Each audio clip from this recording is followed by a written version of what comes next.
આજે આપણે ધોરણ 10માં સ્વાધ્યાય 2.2 એમાં દાખલા નંબર 2નો ત્રીજો દાખલો જે શીખવાના છે। હવે દાખલા નંબર 2ની અંદર આપણને કહે છે કે નીચે દર્શાવેલ સંખ્યાઓ અનુક્રમે દ્વિઘાત બહુપદીના શૂન્યોનો સરવાળો અને શૂન્યોનો ગુણાકાર છે, તે પરથી દ્વિઘાત બહુપદી મેળવો। એટલે નીચે આપણને જે બે સંખ્યા આપી છે એમાંથી પહેલી સંખ્યા છે એ શૂન્યનો સરવાળો દર્શાવે છે અને બીજી સંખ્યા છે શૂન્યનો ગુણાકાર દર્શાવે છે। તો હવે એના ઉપરથી આપણે બહુપદી છે ગોતવાની છે।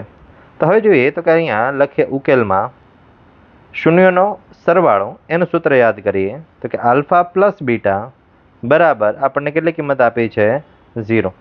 સેમ રીતે શૂન્યનો ગુણાકાર એટલે આલ્ફા ગુણ્યા બીટા એની કિંમત અહીંયા આપણને આપી છે વર્ગમૂળમાં 5।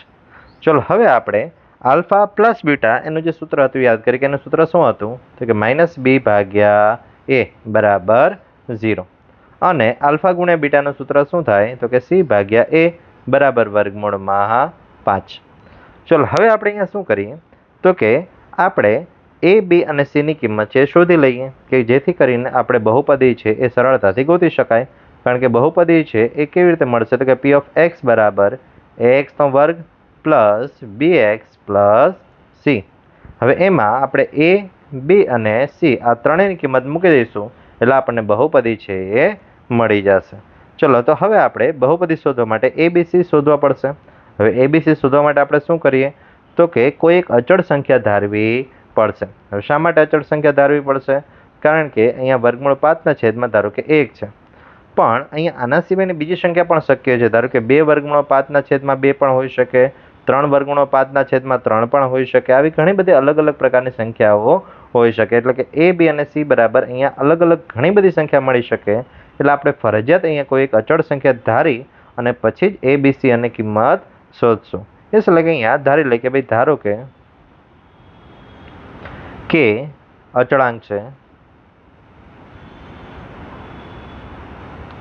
હવે આ પાછળનું પદ સરખાવીએ તો કે a બરાબર શું થશે અને હા સાથે સાથે અહીંયા લખી નાખીએ કે ભાઈ k બરાબર કેવી સંખ્યા મળશે તો કે k is not equal to 0।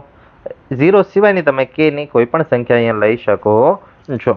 ચલો હવે અહીંયા આપણે સરખાવીએ તો કે a બરાબર 1 છે, ડાબી બાજુ નહીં સરખાવી શકાય કારણ કે 0 છે, તો કે આમ તો 0ના છેદમાં 1 હોય એટલે બંને બાજુ તમે સરખાવો તો ચાલશે, વાંધો નહીં। એટલે અહીંયા આપણે જમણી બાજુ સરખાવીએ મતલબ કે c ભાગ્યા a છે ત્યાં સરખાવીએ તો કે a બરાબર 1 છે અને 1 ગુણ્યા અચળ સંખ્યા એટલે a બરાબર આપણને મળશે 1k।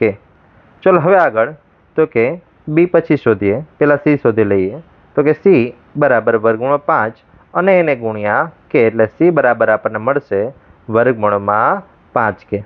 ચલો હવે b નો વારો તો કે b માટે આપણે શું કરીએ તો કે એને સામે જવા દઈએ એટલે કે -b બરાબર 0a અને 0 સાથે કોઈ પણ સંખ્યા ગુણાય એટલે એની કિંમત 0 થઈ જાય અને આ માઇનસ છે ને સામે જવા દઈએ એટલે b બરાબર 0।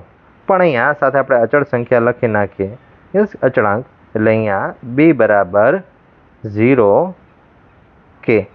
પણ હવે 0k લખો કે ખાલી એકલો 0 લખો બંને સરખું જ થશે। ચલો હવે અહીંયા આપણે બીજી રીતે પણ કરી શકાય। ધારો કે એને આપણે સામે લઈ ગયા છીએ પછી એની કિંમત લખીએ કે ભાઈ એની કિંમત 1k થાય અને 1k ગુણ્યા 0 કરીએ તો પણ છેલ્લે 0 જવાબ આવવાનો છે। એટલે અહીંયા ગમે એ રીતે આપણે બીની કિંમત છે એ શોધી શકીએ છીએ કારણ કે એક દાખલામાં ઘણી બધી રીત કરી શકાય છે। ચલો હવે આપણે a b c ત્રણેય આપણને મળી ગયા તો હવે આપણે બહુપદી લખીએ કે ભાઈ p ઓફ x બરાબર a x square plus bx plus c એની કિંમત તો કે 1k એટલે અહીંયા 1k x નો વર્ગ પ્લસ b એટલે કે 0 એટલે કે પ્લસ 0x પ્લસ c ની કિંમત વર્ગમૂળ 5k।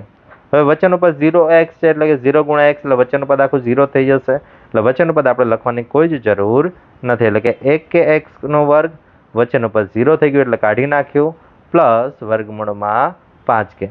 ચલો બંનેમાંથી k કોમન કાઢીએ એટલે આપણને p ઓફ x બરાબર કેટલા મળશે તો કે k કાઉન્સમાં 1 પછી લખવાની જરૂર નથી x સ્ક્વેર પ્લસ વર્ગમૂળમાં 5। એટલે આવી રીતે છે આપણને અહીંયા બહુપદી મળી। હવે કદાચ આપણે આ લાંબી આખી રીત ન કરવી હોય તો બીજી એક શોર્ટ રીત પણ છે, એ પણ સાથે સાથે આપણે જોઈ લઈએ। એટલે અહીંયા ઓર અથવા તો અથવા કરીને લખીએ એ શોર્ટ રીત માટે આપણે એક સૂત્ર યાદ રાખવું પડશે. પી ઓફ એક્સ બરાબર કે કાઉન્સમાં x square minus alpha plus beta x plus alpha into beta.